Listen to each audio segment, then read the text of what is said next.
Hello everyone, Andrikats here and welcome back to my channel. I know it's been a while since I last posted, and yeah, there were quite a few reasons behind it. I did a lot of traveling over the past few weeks, I got a bit ill in between, and I had a few other things going on. Those of you who watch my Twitch streams regularly already know the full story, but I shall finally be back to my normal schedule of weekly uploads. This is more of a reminder video while also acting as a quick guide on how to get the spawn of Vyranoth mount. I know a lot of you are on vacation mode, traveling, playing other games, or just busy with other things. Life tends to get a bit chaotic during the summer months, so I'm here to remind you about this mount. If you are still playing WoW, that is. We're currently in the third week of the Turbulent Timeways, which means this is your last chance to start progressing towards the mount. You need to participate for 4 weeks in total, and luckily we have exactly 4 weeks left, including this one.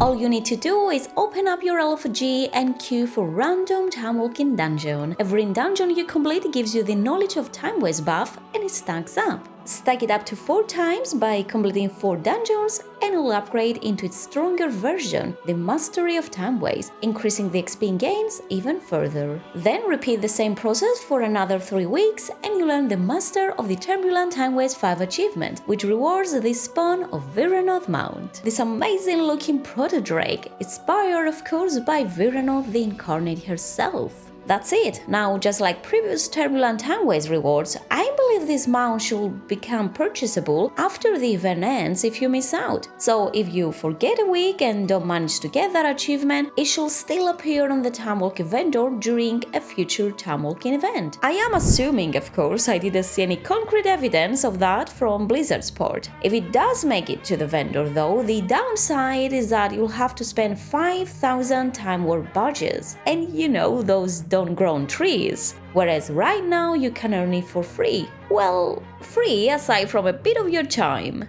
If you absolutely hate timewalking or just don't want to bother with dungeon runs, I'm sure some of you are like that, there is a trick that makes the whole process a lot easier. Use a character that you don't normally play. Anywhere from level 10 up to max level works just fine, and complete 4 timewalking dungeons on that character this week to get the Mastery buff. That buff will stay active while you're logged out, and then for the next 3 weeks, just log back in, complete 1 timewalking dungeon and the buff will refresh. So instead of running 4 dungeons every week, you only need to do 1. It's a great option if you are short on time or simply don't want to grind timewalking. On the flip side, if you do have a bit more time, you could do the full runs and pick up the weekly timewalking quest while you're at it. Just do that before you start finishing the dungeons. Obviously. I think it pops up every time you queue your first dungeon, or you can simply get it from the Adventurer's Guide or Etha Sun River in the main Silvermoon Square. This quest grants a hero track item from raids, so even if you are mostly a solo player, there is always a chance you'll get a nice trinket or another useful upgrade. We're obviously getting towards the end of the season, but you might be gearing up an ult or thinking about pushing some more challenging content, so I'm sure you could use a nice piece of gear. Well, if you get lucky.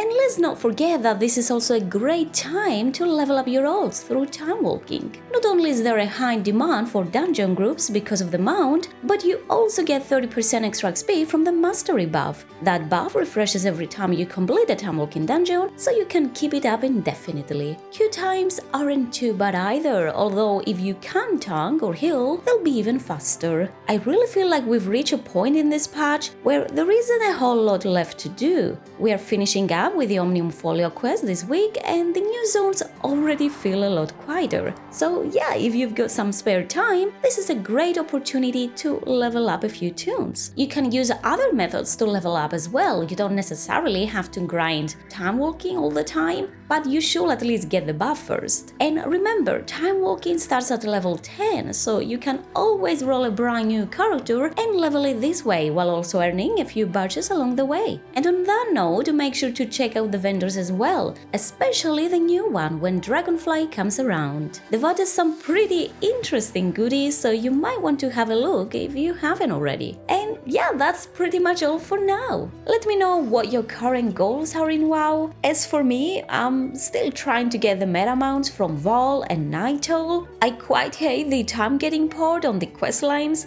Don't know what's the point, I'm not a fan of that. But yeah, not much we can do on that note, right? So that's what I've been working on lately, on those very cool looking meta mounts. You'll probably see me doing that on stream as well, and speaking of stream, I'll be back to streaming more regularly on Twitch. So come hang out if you want to watch me play WoW live and chit chat. And if you haven't already, feel free to follow me on my socials if you want to keep up with me outside of YouTube. Also, let me know how your summer's been so far. It's been ridiculously hot this year, so stay safe out there, yeah? Stay hydrated and don't spend too much time out in the heat, if you can help it. As always, thank you so much for sticking around until the very end, and make sure to drop a like if you have found this video helpful. Don't forget to subscribe for more WoW coverage and hit the bell to stay up to date. If you're feeling extra generous, you can check out the other ways to support the channel in the description. But honestly, just being here until the very end and feeding the algorithm helps more than you think. So seriously, thank you. Good luck with whatever you're doing, and I'll see you all in the next one. Bye!